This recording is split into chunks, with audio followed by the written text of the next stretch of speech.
We're stepping back into session now with the continuation of our session on technology, storytelling, connection, and health. As I'm sure you're well aware, technology and connection is always a little bit of transition between the human and the machine. So there's a little interface moment here that we had to take. So thank you for your patience. This second hour, we're going to engage with a wonderful project which you can find as well on display here outside. And this session covers My Brain Robbie, which is an educational project with the aspiration of keeping young brains healthy, thereby reducing the impact of dementia. It's a fantastic initiative that continues to show how artists, scientists, activists, and collaborators of all kinds can make the world a little bit better, and it draws a thread from the previous session of animation. We will have speaking to us first, Eléonore Bayen, professor of medicine at the Sorbonne and head of the neurorehabilitation department at Pitié-Salpêtrière Hospital in Paris, also an Atlantic Fellow for Equity in Brain Health at the Global Brain Health Institute. We will hear also from Agustín Ibáñez, neuroscientist and Global Brain Health Institute and Latin American Brain Health Institute lead. And he is interested in global approaches to dementia and social, cognitive, and affective neuroscience. He directs BrainLat at Universidad Adolfo Ibáñez in Chile, and he holds international positions from the USA, Ireland as an Atlantic Fellow, GBHI, and also in Argentina at the Cognitive Neuroscience Center. Our third speaker in this session is Alejandra Davidziuk, outreach manager at the BrainLat Institute, who holds a communication sciences degree from University of Buenos Aires, Argentina, and an MA in international affairs from the New School, New York, with a concentration in social and economic development. So a warm welcome, please, to My Brain Robbie.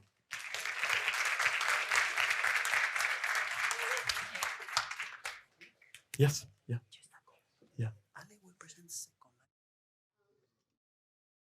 Hello, yes. So first of all, I really want to thank Dominic Campbell, Jan Robertson, and Brian Lawler, and the National Committee for inviting me to present today in Dublin to a Creative Brain Week. And this is a fantastic gathering of minds and brains, and I'm very happy to be here. So my name is Eléonore Bayen. I'm a medical doctor by background. I'm a neurologist, and I work in Paris, France, where I direct the neurorehabilitation department, where we are specialized in cognitive impairment and severe neurological disability. And as you heard before, I'm also very lucky to be an Atlantic Fellow at the Global Brain Health Institute. And this whole adventure of My Brain Robbie is really stemming and happening thanks to the Global Brain Health Institute. My talk is about brain health awareness in school, and to start with, I want to give you a global definition. So this definition is from the WHO, World Health Organization, and it says that brain health refers to brain functioning across multiple domains. So you can see motor, cognitive, but also social, emotional domains. And it allows us to realize our full potential over the life course. And this is the important part of the sentence, irrespective of the presence or of the absence of disorders. And as Yao Chen, also from the GBHI group, stressed, it's a lifelong and dynamic state. A few words also about the research over the last 10 years that has started with the work from Christine Yaffe about modifiable risk factors of dementia over the life course. So what you can see here is the life course and those factors that will interact with your brain during childhood, midlife, and later life. So we have factors that include social factors such as education, isolation, but also medical conditions that are treatable, such as hypertension, diabetes. Lifestyle factors, so some of us do physical activities, for instance, or leisure time activities, social interactions, and environmental factors such as air pollution. So all those 12 factors have really an impact and make it possible to avoid some cases of dementia, up to 40% of cases. So how do we make the relation now between brain health and our lifestyles and daily habits, right? So it is important to understand what is the role of brain reserve. So we have different kind of brain reserves. One of them is a cerebral reserve, and the idea is that we will try to protect our brain capital that we inherited when we were a child. And so having no vascular disease, treating hypertension, having no traumatic lesions, and wearing helmet helps us protect our brains throughout our lives, right? Then we also have cognitive reserve, which refers to the neural connectivity and the interactions within the brain. And so when we are lucky to be educated, to have cognitive stimulation, such as what we're having here at Creative Brain Week, then we will strengthen our brain because we will create more, connection within the brain. And this is increasing all over our lives. So in the end, we all have, whether we have a brain pathology or not, the capacity to cope thanks to those reserves. And this will help us to cope with brain damages and pathology. And this is what is also referred as brain resilience. So in the end, those habits that we have are modifiable factors that will impact our brain reserves and our brain health. So now moving to My Brain Robbie project and platform. So this project started in 2018, and the idea is to promote brain health in children and teens to reduce social health inequities. So the first educational program is about neuroprotective and risk factors of brain health. And so I will show you more about it in a few slides. But then there was this COVID experience and lockdown that we all experienced. And I just want you to reflect a little bit on the fact that during the lockdown, we were somehow in a disability situation. And I will explain this concept of disability situations thanks to the WHO structural framework. But when you are not able to access your school, when you're not able to access restaurants, zoos, libraries, leisure time activities, well, you are hampered, you are impaired, and then you are somehow in a disability situation. So this is a powerful thing because we can think inclusion as an additional layer and barrier to brain health for some people experiencing disability. So the second program is indeed about raising awareness about disability and inclusion, and then along the way we have been developing and growing international thanks to the GBHI network. So the first program is about translating the medical and scientific understanding of brain health that I just showed you into action. So it's really what we call implementation science. We take science about modifiable neuroprotective and risk factor of dementia, and we transfer it to the global public, so here to the teens and children's, and we created My Brain Robbie, so to promote brain health in youth and explaining and detailing those healthy lifestyles that are doable and simple. So it's an empowering approach that aims at reducing social health inequities, and we empower children to have simple, healthy lifestyles to protect their brain and to strengthen their brain, so both cognitive and cerebral reserve throughout their lives. It includes 2 videos. It includes brain health classes that we perform for children aged 5 to 12 years old in school settings, public health research, and also international outreach thanks to the GBHI network. So in this first video that you can find on internet, it helps children to learn easy steps about the 8 neuroprotective lifestyles that you have here. So education, but also the role of physical activity, prevention of TBI, healthy diet, the importance to know the dangers about tobacco, too much alcohol and drug, healthy sleep, taking good care of your health, and also the importance of social interaction. Now we have this content, we have this video, we have these tools, but how do we reach the children, right? So we have a pyramidal model where we train trainers, ambassadors, brain health ambassadors, so that they can go into school settings. So I'm a faculty, an academic teacher, and so I train medical students, but I could train also students from other backgrounds. And then those students will go in dyads, as you can see in the picture, to empower children in elementary school setting.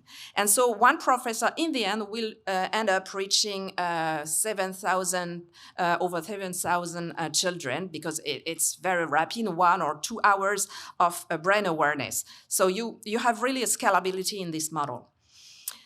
How do I train the trainers? So again, there is an idea here that we have a double empowerment, right? We train the students or the educators or the teachers, so adults, and there is a ricocheting effect on those people, right? And then they bring the message about brain health awareness to the children. So the first part of the training, and it exists in various formats, is to explain the why. So why is it important? Where is science? And I really think it's important to start from science, what we know and what we don't know. And also about some economic background, about social health inequities. Then there is a how. How do you make it fun or interactive with the children? So we know that we have in front of us a new game changer generation, and that's wonderful. And there are also new teaching and educational approaches. You can see here, for instance, it's in the UK, a kind of swimming pool lesson that is unusual, where children arrive and the swimming pool is polluted, and they have just to sort it out and reflect on environmental and changes and the impact of it in their lives.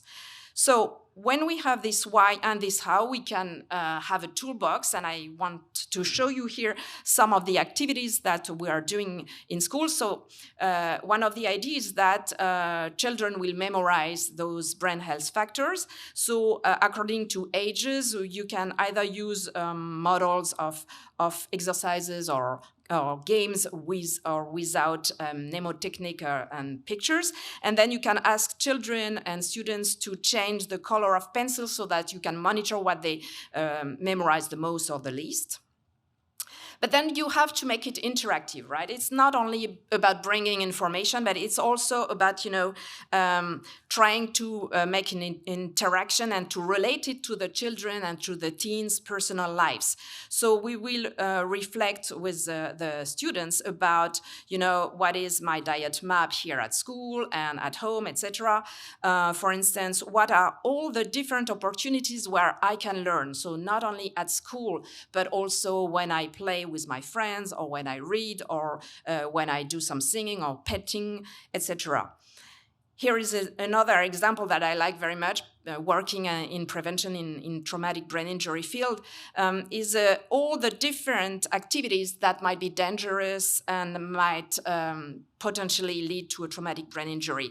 So think about climate change, for instance. Climate change means that there is less water in the rivers, and so when children jump from a bridge, well, they might sustain a traumatic brain injury. So again, here we speak about sport concussion with those who do some football games, etc. So again, trying to be interactive and to interact with personal lives. Now, we created last year a new module, and I was very enthusiastic about this module, which was really fun. So it all started with a scientific article that PhD students wrote during the lockdown. So it's in a BMG journal 2021. And the title of this article is Anticipating the Aging Trajectories of Superheroes in the Marvel Cinematic Universe. So the idea is that when you, for instance, take Spider-Man. Spider-Man is a fit person. He's doing lots of physical activities. He has lots of social interactions, and he's having a high level of education. He was in Harvard, I think. But on the other hand, he's, sustaining some traumatic brain injuries. He's not wearing a helmet, and he's not sleeping well because he's saving people at night, right? So, superheroes, they have assets, but they also have weaknesses, and that's fun. And we have been exploring those lifestyles with children because it speaks to them, right? We are not all perfect, and this is another way to make it interactive and fun. We do some pre and post evaluation and monitoring to look at what the students know before and after, the knowledge, and also the propensity they have to change their behaviors. So here just some data that are very basic. So these data were gathered in children in a poor district from the suburbs from Paris in over 300 students. And so we monitor how much they memorize, what are the most and the highest recall and the lowest recall.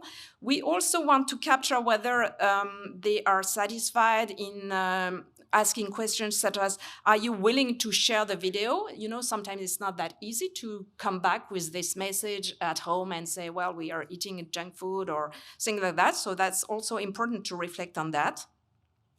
And the second monitoring part is about, you know, the trainers, because as I said previously, there is a ricocheting effect on the trainers, right?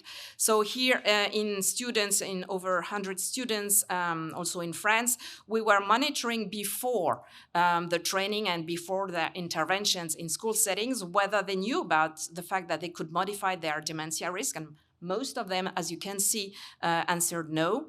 And then we look at, you know, lifestyle that they would probably modify after the training, after the intervention, after they have been reading lots of scientific articles and preparing their PowerPoints, etc. And as you see, it's not that easy. I mean, we know, but there is a difference between knowing and doing. And here we can see that not everybody is ready, you know, to change their lifestyle. It's not that easy sometimes. So that was the first program about My Brain Robbie. And as I told you, so we are just launching a second program, which is about disability and inclusion. So again, there is here a video that you can find on internet. And here again, we want to transfer knowledge to the children, starting with a structuring model. So the model that we use is from the World Health Organization. Some of you might know this structuring model, which is the International Classification of Functioning, Disability and Health, where, well, you can understand that the disability situation is related, might be related to a disease, to pathology, but also to the environment around us. So the physical environment, the accessibility, but also the human environment, whether we have a supportive community environment or not. And this is very important because, as I told you previously, somehow we touch a little bit of that during the lockdown, being ourselves blocked in our daily life. So in this new video and program, we explain how inclusion is a key factor of brain health, as it modulates access to brain health. And the content of this video is about explaining what is visible disability, but also what is an invisible disability, such as, you know, cognitive impairment and mental disorders that lead to difficulties in daily life. We also point out the role of the physical and human environment, and then, importantly, we highlight how every one of us can play a role and co-create solutions around us to try to decrease disability situations when they are around us. Here again, we want to make it interactive with the children in the school settings. So we have activities around empathy.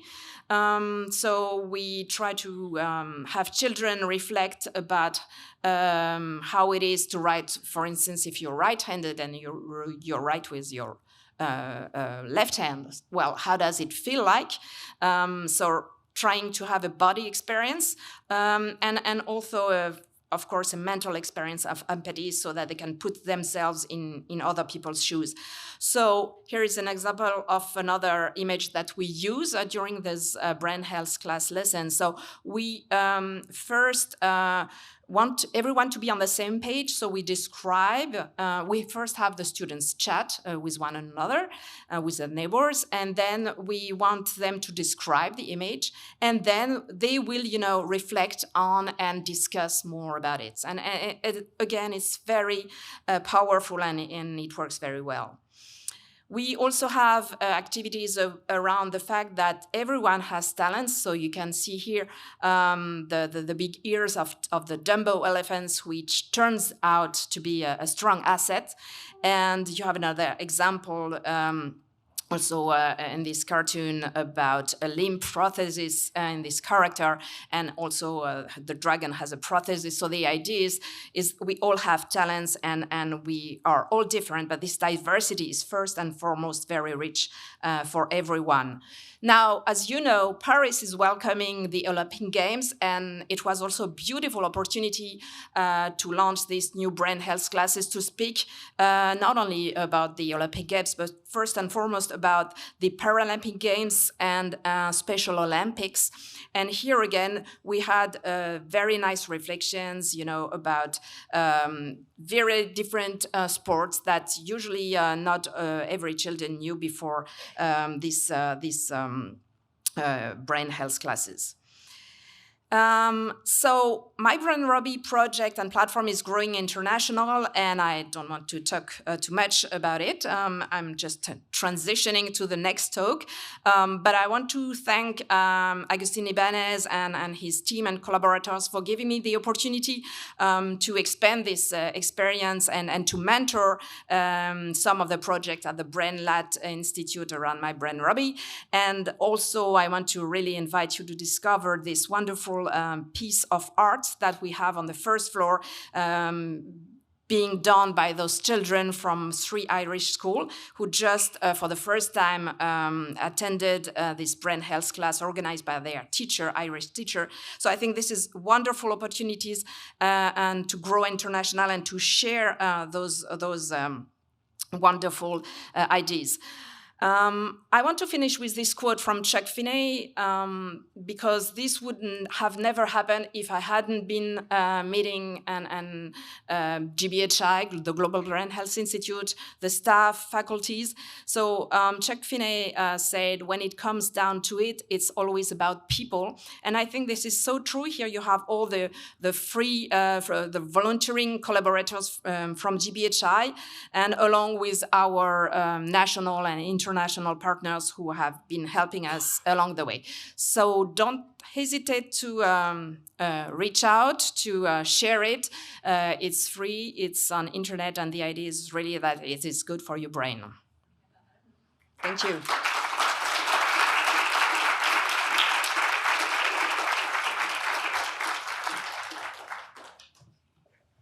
Thank you so much, Eléonore. We're going to hear next from Alejandra Davidziuk, and then after that from Agustín. Thank you so much.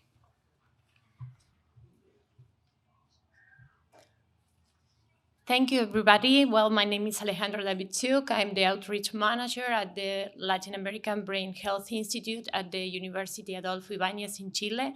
I'm delighted to be here, and I will read because I'm a Latin American person and I used to talk a lot. So I will try to be brief because we have a presentation and videos.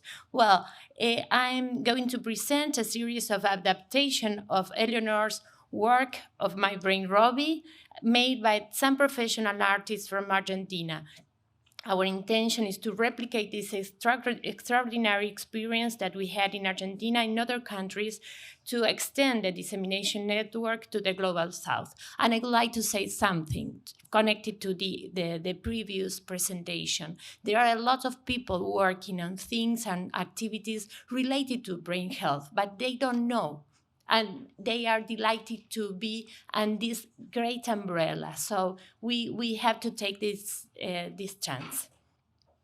Well, the Brain Health Dissemination Network was created last year as a result of 2 postgraduate courses. These 2 courses were coordinated by BrainLat with funding from the Inter-American Development Bank and the Ministry of Education of Argentina. They have two main strands. One focused on global issues related to brain health, and the other was focused on brain health issues applied to Latin America region. These courses were free of charge, received students from different specialties from all provinces from Argentina, and had no age limit. This was a very important point. Many of the teachers were involved in the courses were from the GBHI, include Dominic and Eléonore. After the two courses, the students wanted to stay in touch, to apply what they had learned from brain health through different initiatives. Iracema Leroy was one of the driving forces behind this idea. From BrainLab, we organized a series of mentoring sessions with GBA professors Dominic Campbell, Eléonore Bayen, and Emilia Rivolta to prepare the different implementation projects in local institutions. This mentoring process lasted almost 8 months of intense work and exchange. There were many ideas and graduates eager to carry out these activities, but only 15 participants were able to implement their projects. Now we'll see a general video about these initiatives that we created last year for the final mentoring process phase, and we have new ones, so I will continue talking about this.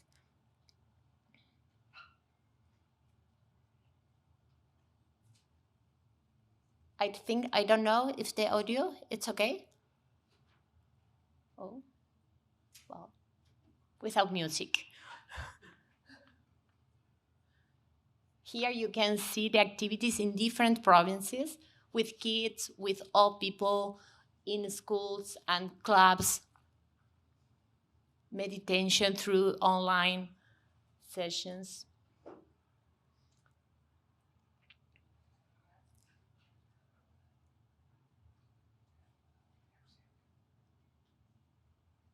This is in a kindergarten. Kids were delighted to work with this from an artist's point of view, with music, yoga. It was in a rural school of Chascomús in the province of Buenos Aires. This was our first activity in Tierra del Fuego in the Patagonia. And this is a soccer. We have a short video after this to show this experience. It was marvelous. It was an annual program. And this is a survey that I will explain a little more later. This is a puppet show, Sue. I will want to talk to you later about this experience.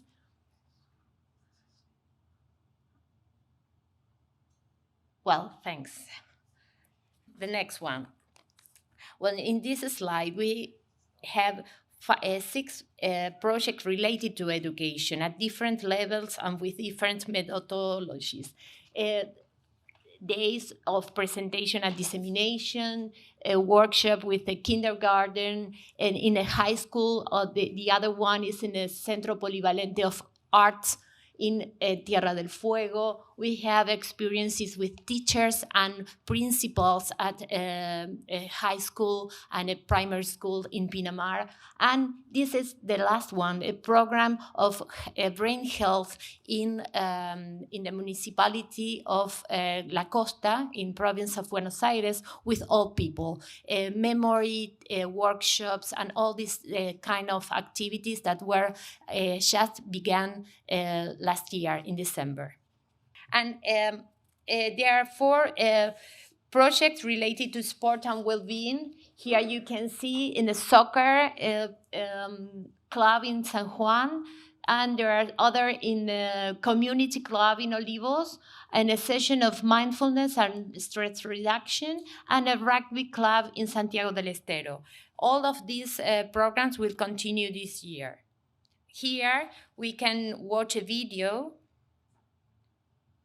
And the audio? No? Oh. Well, this video, I don't know what happened with this, but but this is very important because children and families, grandparents we're talking about brain health. Because after 1 year, a whole 1 year of preparing and knowing about the brain health protector factors, here a grandparent is talking about the importance of brain health and how delighted he is about getting knowing about it. Sobre nutrición. En la primera semana vamos a trabajar sobre Can la I try alimentación again? saludable. En general,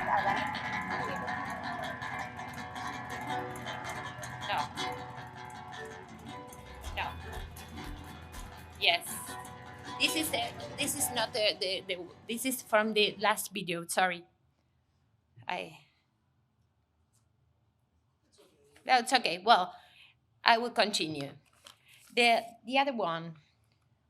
This is a motivational project that I said before too, because I want to talk about this with Sue. It's a project called Universo de Cerebros, it's Universe of Brains, that was prepared by a group of researchers and well-known company of puppeteers from San Juan, Argentina. At the end of the puppet show, there is an evaluation plan to assess possible change of behavior. This is thought for children and families, and to present it in different schools and clubs. The avant premiere will be in March 21st. And this, at the university and hospital level, an online survey was conducted among health professionals to analyze the gap between what they know and what they actually do. Unfortunately, as you can see here, the gap is very large. It's not knowing something about brain health doesn't help to do a change. So this is something that we need to work a lot. And this is another video. Hope you can hear it or can read it. This is another video by two Chilean teenagers, Ariadna Benedetti and Sofia Forderhill. Because they want to present a project next year for youngs.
Well, great. In this slide, we, with support with the Atlantic Institute, a group of fellows, including Agustín Ibáñez and Dominic Campbell, are running a pilot project to tackle the systemic causes of inequality. They are combining music, prosociality, and brain health prevention. Now I cross my fingers and I will try to see the video.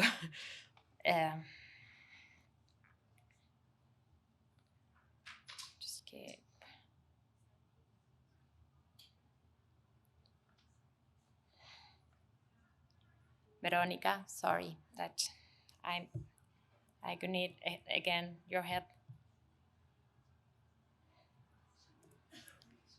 Now in blank. So okay. So you can tell the history.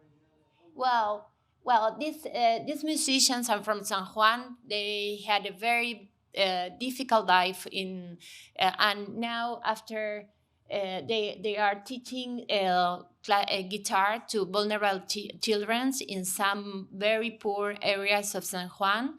We have 2 projects. One was an IDEAT project in 2002, and now we are running the second project, the pilot one, and we are trying to include the guitar classes, because in the previous project we had almost 15, 16 children, and in this new project we'll expand to new areas of San Juan, and we are combining these guitar classes with capacity building training for specific stakeholders like teachers, like representatives from governments, etc., and specific dissemination talks in different institutions, clubs, schools, centros para jubilados, elderly centers, a very huge and different institutions. And we are going to close this project with a festival, and hope we can do some satellite of this great Creative Brain Week event in San Juan next February 2025. This video was done with Johnny Miller, that is a GBHI fellows too. So I'm very, very glad to present this, because the impact of this kind of activities in San Juan had a very good support. Now for this new project, we have the special support from the Ministry of Health of the province and different municipalities. So we have more possibilities to reach all the poor municipalities in the limit with Chile, and because our country is very large, so sometimes it's difficult to go to the different part in the same province. Well, and now I cannot. Could you stop the video just to go for the next one, because my screen is in black. I cannot see anything here. And well, and I would like to thank all the Brainlight team that make this possible: Claudia Añós, Rodrigo Ortega, Eugenia Godoy, everybody. Well, thank you very much. And Agustín, please. Sorry for this technical inconvenience. But well.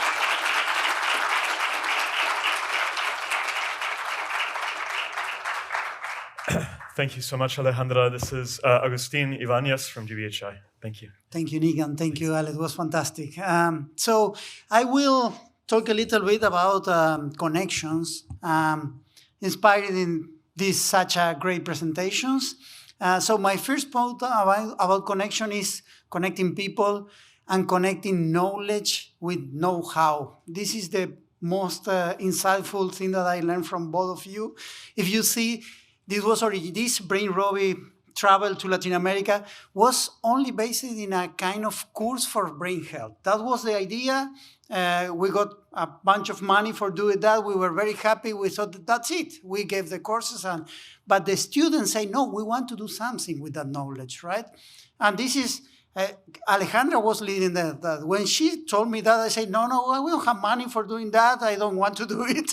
But she insisted. So all these, brain health prevention projects, the puppets with the Brain Robbie, all that you saw was without one single piece of budget, no money at all, just connections. So I think that this is very inspiring for us to try to think in different ways how we can use culture to have an impact in brain health. So first point, knowledge to know-how. I think that is essential. The second point is how we can expand this collaboration. So the musician, you saw these people, they are going to teach children, but we are going to support them also teaching prosociality, how empathy, how compassion, how social decision-making is important, especially for these people that live in very vulnerable conditions, right? Also, we are going to teach about brain health prevention all together in a kind of multi-component intervention. And this is not easy, believe me. The musicians, as you saw, they were smoking, right, when they were playing. And they were here. They received a training on brain health prevention, you know. They were talking about that immediately after the first training when they were to, you know, to buy a soda and smoke a cigarette. So, but now they are starting to change. It's a process. It's a really process that we need to connect the people. And there are so many other projects that started to run. So I am so glad for this kind of result of connections. The next step of connection that I want to mention is connecting neuroscience. You know, there is a lot of research showing how the brain, you know, works when you are doing artistic life. That's nice, but it's not enough.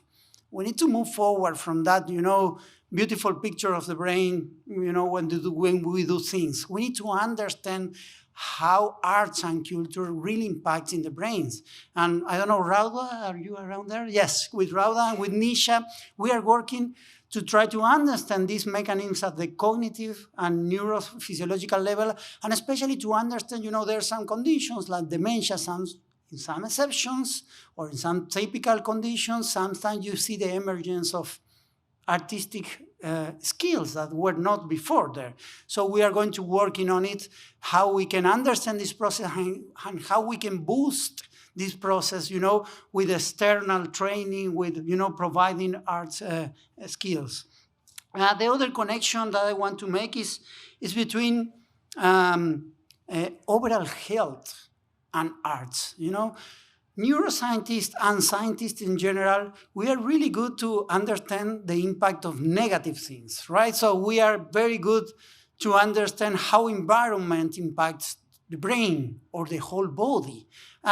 Something that we just started to learn, something that Barney has shown in an incredible, wonderful thing, is that the body is a process. It's not a thing. And it's an ecological organ. The brain is an ecological organ with a body, with a situation. And this is continuously changing. This that is very obvious is not obvious for science. So for a long time, we have been you know, having really difficult times to understand how environment, how social factors impact our whole body. But we know now.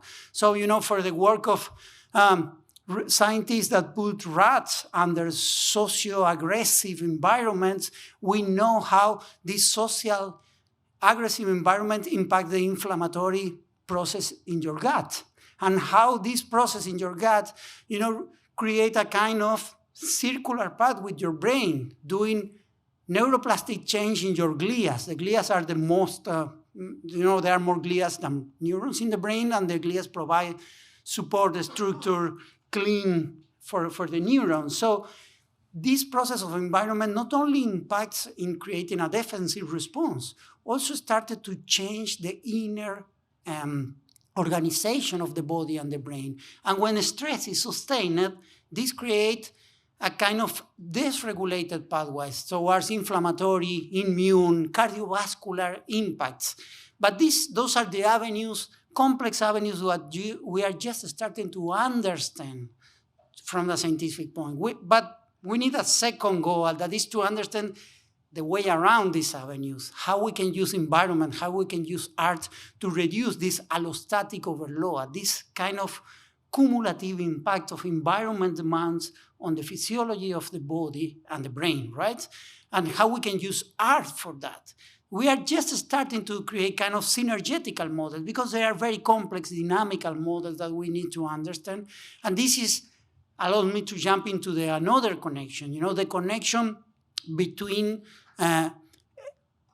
culture and biology. Again, we know that the arts have a huge impact in health, but we need to do better job from science.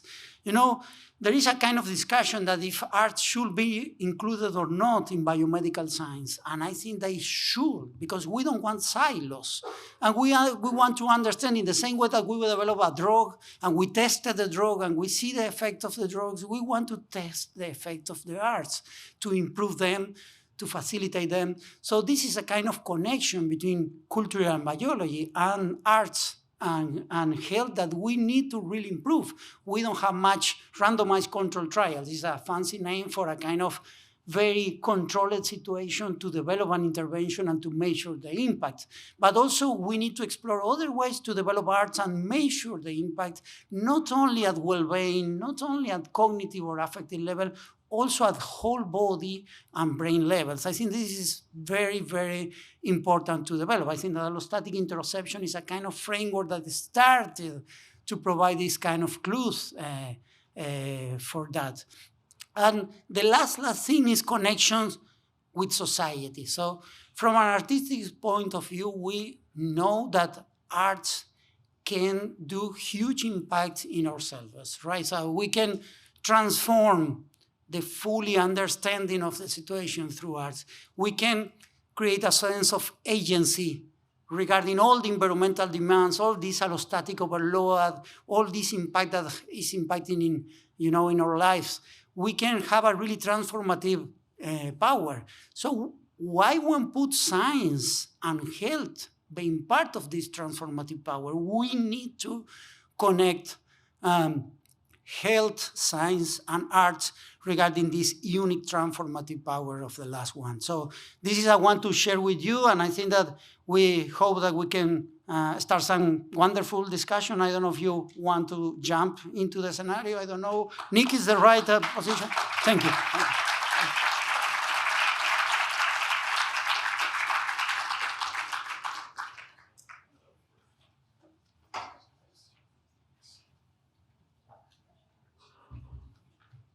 Wonderful.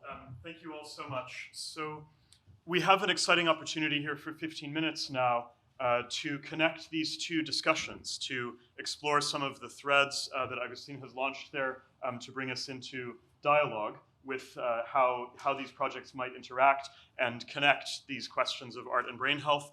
We'd also like to connect with you in the audience. So many of you will have queries, insights, thoughts that you'd like to share. So we have some microphones that are roving as before. With the light in my eyes, it's a little bit difficult to see the audience, so I may rely just on, that's great, thank you all so much. So yeah, just a little peek there. If there is a hand up, I will do my best to include you, and we can open up the discussion there at the beginning. What I might ask, just while I'm soliciting the first question there, is whether you would like to respond to what you've just heard in terms of My Brain Robbie, the conversation that we heard, or whether indeed those of you on the second panel have thoughts about the first, just to get the link moving. So if there's something that you'd like to reflect on in connection with the other piece, we might do that, and then I'll start taking 2 or 3 questions at a time from this group. Is there one there? Okay, I'll take you first after we have this first response. So please, Barney, if you'd like to respond. And I have roving microphones here for you all, so that should be live. And then there's one more down this side. Great, thanks. Great.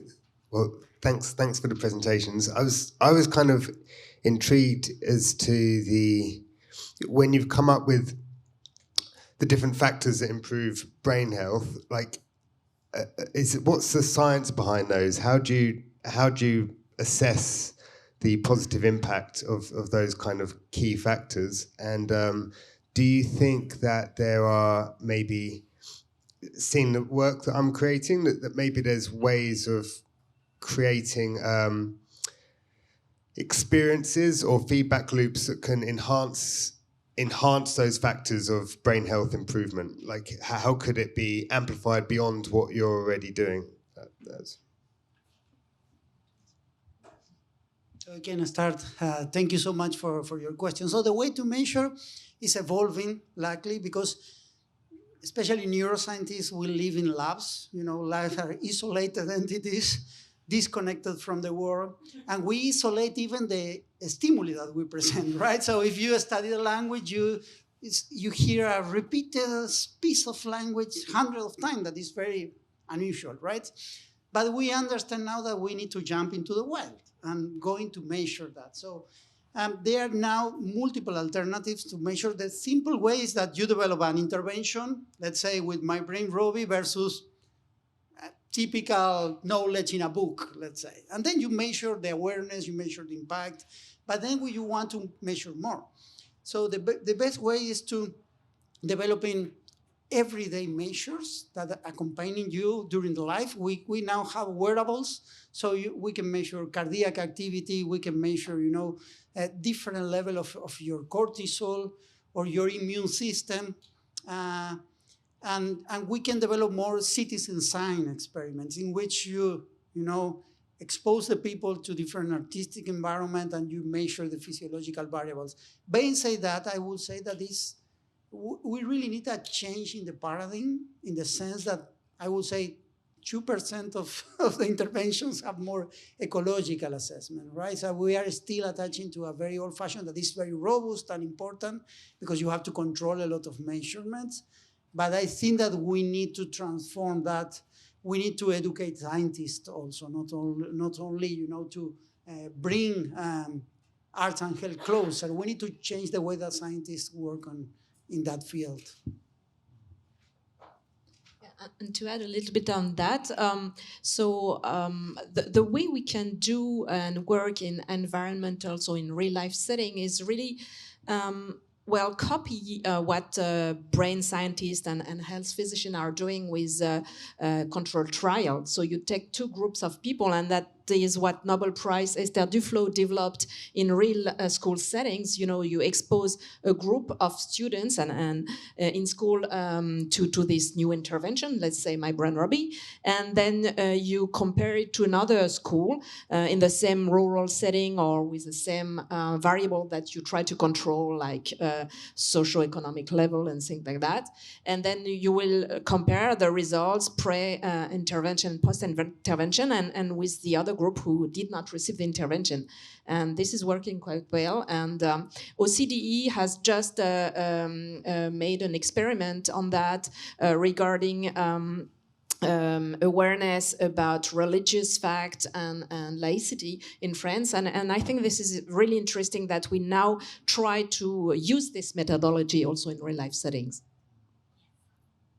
And I would like to add also a qualitative method, because from the outreach point of view, you need to add what people think, what people feel, and that is very difficult, and they need to give their opinions in first person, and that is very difficult to quantify, but we need to take it in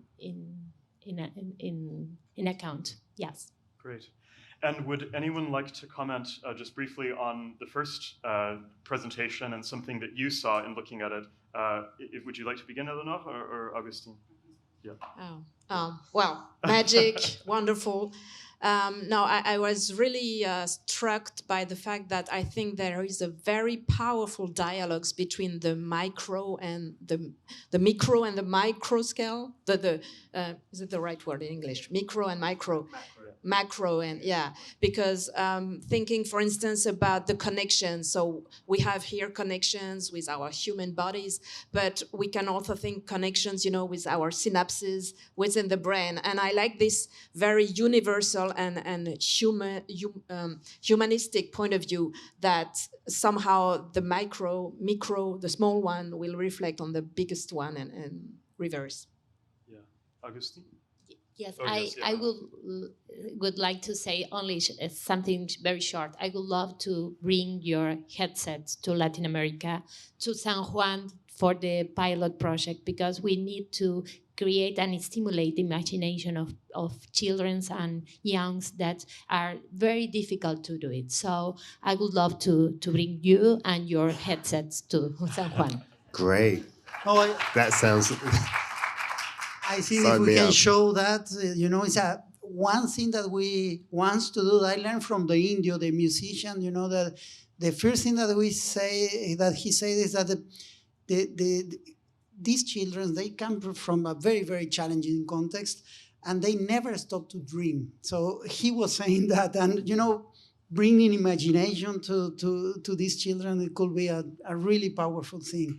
But I just want to mention, what you are doing is huge, it's fantastic, but even it could be, use it for science. This is I want to mention, because when you see the body as a process, when you see the body as a dynamical system that is coupled with the environment, you need to reconsider the way that we do science. We tend to understand that things happen, in a static way, and we don't understand the brain dynamics, the body dynamics, the interactions between brain, body, and environment. So I think that a very parallel, nice project that will be use these artistic pieces to reconsider some theories of the brain. So current theories of the brain are shifting toward dynamical models, synergetical models that provides a kind of low-dimensional integration of high-dimensional hundreds of millions of interactions. So we need to understand that. I think that there is a huge educative power in that work. Wow, that's exciting. I was thinking about how, because we worked with different scientific institutions, we're sort of pulling stuff together into these bigger simulations, although they don't have the kind of the rigor to be probably that informative, but they potentially could be. And something that came up was this, science can be accused of reductionism, where it sort of breaks the world into its components to understand how it works. And even education, sort of, different chapters, different classroom, things become boxed off.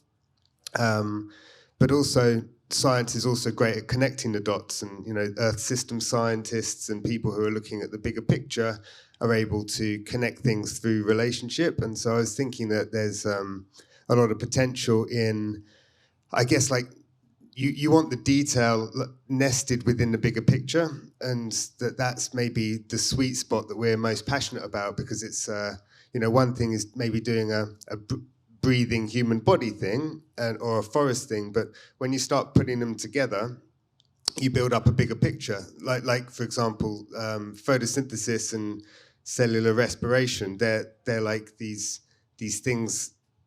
One's like a mirror of the other, and I love that idea that if you really dig into photosynthesis,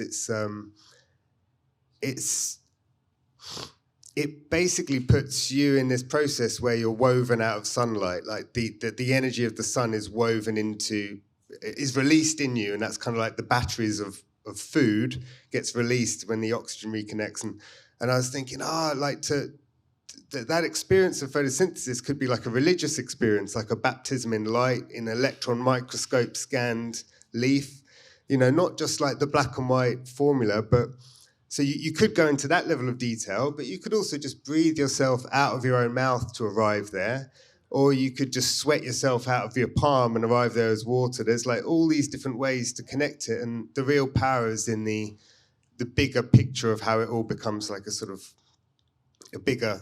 It sounds very expensive, though. I don't know how to do it. Okay, so I'm keen to get one or two questions from the audience. So I have a good row here, maybe two or three. I'll take 1, 2, 3. Is that okay? And I'd just like to ask Barnaby, has there been any scientific studies, say, or should there be, of giving patients these virtual reality headsets to show their kind of internal physiology and the natural world as a way to help them maybe recover from surgery? It's like creating a whole other imaginative framework around recovery. Thank you so much, and we'll take a couple on a go, just in case there's some link. Just right behind you there. Thank you. Sorry, just there, yeah. Hiya, thanks everyone. My name's Robin. So I have a company that translates science for real-world creative industries. We've actually worked with Barney and his team on Evolver and some various aspects. So we're doing a lot of these real-world testing that you've spoken about. So we're doing kind of neuroscience studies for creative industries and creative projects. And so we always find it's really useful just to hear from the scientists in academia that this really is needed. Of course, we're all about ecological validity. Now, we wouldn't be able to necessarily work with the clinical populations that this woman in front of me just asked about, but we'd definitely be able to look at how VR headsets in the real world help calm anxiety, improve interoception, all these aspects. My question really is, The studies that we do are not academically publishable. Most of the time, the sample sizes aren't high enough to do so, and they're not powered high enough. And for us, it's okay because we're outside of academia, and it's not necessarily the point of what we're doing. But I just wanted to ask how you felt about that and the best approach in regards to if things are less credible because they're not in an academic paper, or perhaps an approach where perhaps we do an exploratory study first and then work with somebody on your team to do something more rigorous that could be potentially publishable. Sorry, my question's a bit long. Great, thank you so much. I'll take a third just up the top there if you can go to the back row, and then we'll try the other side if we have time before 12. Hi, Thanks. my name is Laura. I work for Musicians for Human Rights, an organization based in Greece. We do music workshops in refugee camps. So I was wondering about the accessibility for this technological development for children that really don't have any access. Is there any initiatives or how we can address this? And another thing about the Robin, I was wondering if you are considering arts also as a way to protect our brain, because in the factors that I saw, like physical activity, everything, but I didn't see doing arts. It's like, are we teaching the kids that this is something beneficial for them, or we are using music to give the information? Great, thank you so much. Excellent questions, plenty to go with. I'm just going to ask people to be succinct so that we can get in a little bit more conversation. Oh, this will be it? Okay, great, wonderful. This will be it. So final thoughts. Excellent. Three questions, thank you so much. I can go into the first one. I was really struggling to hold on to the first one because my RAM's not up to much. Oh wait. No, I've got it. Yeah, so we're really interested in how the projects we've made and how future projects could be used in different sort of medical settings. And our intuition is that it could be incredibly powerful as a way of, because you can also take the feedback of your heartbeat and your breath cycle or other kind of biometrics. So I think there are really interesting applications for it. And we're open to all conversations in that area. I think one thing that did come up was this pain. I was talking to scientists, and they were interested in breathing with the tree as a form of pain relief for people who are having bandages changed, and that your senses are so focused on this relationship. You can see the breath, the color palette, the blue, that it can take to, it can, yeah. So but it's all just discussions at this stage. So we'd love to have conversations. Just approach me and we can have a chat. Thanks. Any thoughts from the team on publication or on access? Those are our last two big questions. Yes, for the last question, yes, we have experiences with art, with music, with little kids in Chascomús and in another school in Pinamar. They are going to have an annual plan for all levels at the school, and they will connect music, sports, biology, and they will connect brain health with all the annual program for the school, from the kindergarten to the high school. So if you have any question, you can ask me. Great. So I think we're just right at 12 o'clock, and I've been asked to be very prompt because we have so much else going on within the space and within the day. So I'll encourage those who still feel like there's something uncovered here, bring it to the next sessions. We have conversations going all day. There will be more opportunities. And please do connect with us outside, converse with them as they're there. We now have the living labs that are in place until 1 p.m. And we'll see you again in the afternoon. Full program online if you're just joining us. And we're very grateful to all of our presenters. So thank you so much to Barnaby, Eléonore, Alejandra, and Agustín.